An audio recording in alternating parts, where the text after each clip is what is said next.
Isang napakagandang puzzle mga kapalit ang ating gagawin. Bibigyan natin ng solusyon. Ipapaliwanag lang ni Kapalit Vlogs. Ang unang titira ang puti, mayroong tatlong piyon. Ito piyon, at nandito piyon, isang hakbang na lang ay dadama na. Mga boss, makakatabla pa kaya ang itim?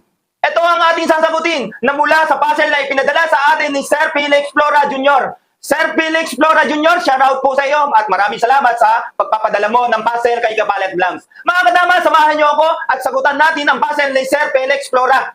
Eto na boss, ang game move para hindi na tayo tablahan. At paalala mga boss, ang pagtuturo ko ay lahat ng parisyon ay pwede nating pasukin para matutunan natin ang lahat ng mga idea at kamalian sa paglalaro ng dama. Sana'y kapulutan nyo ang pagtuturong ito. Ano ang gagawin natin? Tara, samahan niyo ako boss at gawin na natin at sagutan natin yung puzzle. Unang tira puti mga boss, syempre ang pinaka-base mo, idama natin. Alam naman natin mga boss na kapag dito itinira ay talagang talo na, kaya mali ang gagawin. Ang gagawin ng itim ay titira boss ng 15-15. Sa ganyan mga boss, ang pinakamabisang sulong na gagawin ng puti ay itulak ang dama dito sa 12-2. Sa ganyan mga boss, patatakbuhin ng itim yung kanyang piyon dito sa 15-1. Okay? Kasi dito, alam natin dadalawin, kung dito, tatatluin siya. At talo na nga. Yan, sa isang banda mga boss, pag sulong ng itim dito sa 15-1, huwag mo sasayangin dito mga boss. Yan.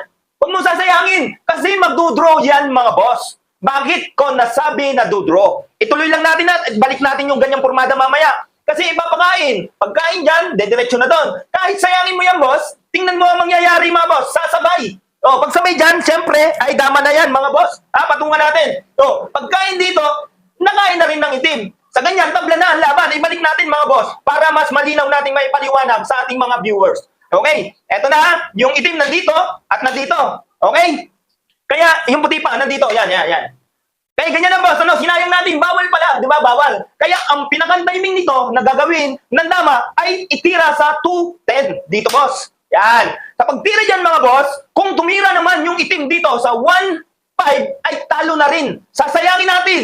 Sa pagsayang dyan, baka iniisip ng ilan na pag itinama nga doon, ay talo na. Kasi hahatakin dito.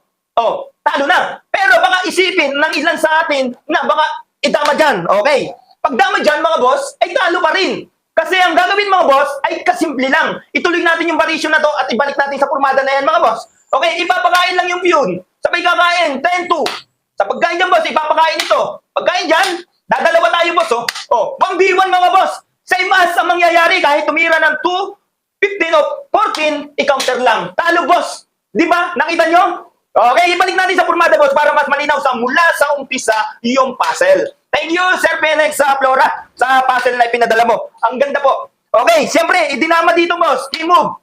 Tumira dito, 15-15. Tira tayo, 12-2. Itinira doon. Tumira tayo dito, boss. Yan. Sa pagtira dyan, bawal na pala doon. Nakita natin talo na. Ang gagawin natin, ipapakain ng itim doon. Yan. Kakain. Saka titira dito. At saka naman natin gagawin, ay sasayangin natin dito. Okay? Hindi pa rin mananakaw, boss, kahit dito idama. Kasi, pag idinama dito, for example, idinama dyan, may patakip tayo. Okay? Oh. Ayan, ituloy natin. Kaya nauwi sa 3 versus 1 na naman yung ating laro. Okay, ito na. Ituloy na natin yan. Kasi kahit naman doon may dama, ay talo pa rin, ha? Ito na, ituloy natin. Bigyan natin ng din. Tumira dito. Oo, dito. Yan. Kasi balak ng nakawin. Pwede mo naman na itira dito. Yan. Para mo sayangin, may patakip ka na naman, eh. Yan. Sa ganyan, mga boss, bawal na din dito kasi hahatakin doon. Tama?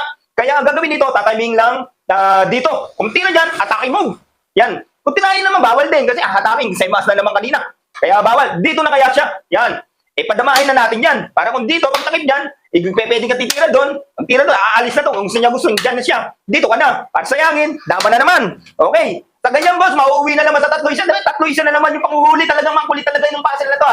Okay. Tira dito, doon, o dito. O, timing ka na naman. Dapat pala pinasok natin para hindi tumagal yung laban, ano. Papaising na, dyan, para madali lang. Tira siya dyan, no? Tira doon. Tira dito. Tira doon. Motaki doon, hatak doon, tira dyan, o sasayangin, lalayas na siya, o atake, dito, sinayang, ganon, dito siya. Okay, makukulong na kung dito, kasi hahatakin ganon, ano, kaya bawal na siya doon. Pag dito, sayang, umilag, pwedeng balik na dito, sa ganito mga boss, kung magaling ka na, huwag ka na matakot, dama mo na yan, para pag sayangin, nako, ay talo, o, kain, o, talo, kaya hindi sasayangin, titatiming yan dyan, idama mo na naman dito, yan, dama na, 3 na ang dama. Dito na, mauwi uli yung logic natin. Oh, bawal na dito tumungtong kasi kahit dito na lang siya sa dulo-dulo. pwede mo na itira yan dyan.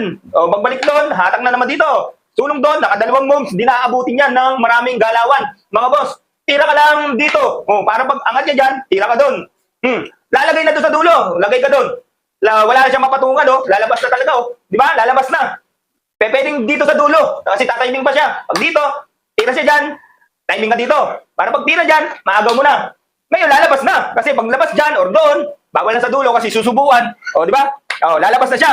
Pag labas niya dyan, o, gano'n naman, nakapatan pa rin. O, pag tira dyan, alam natin, pwede mo tirahin doon, dito.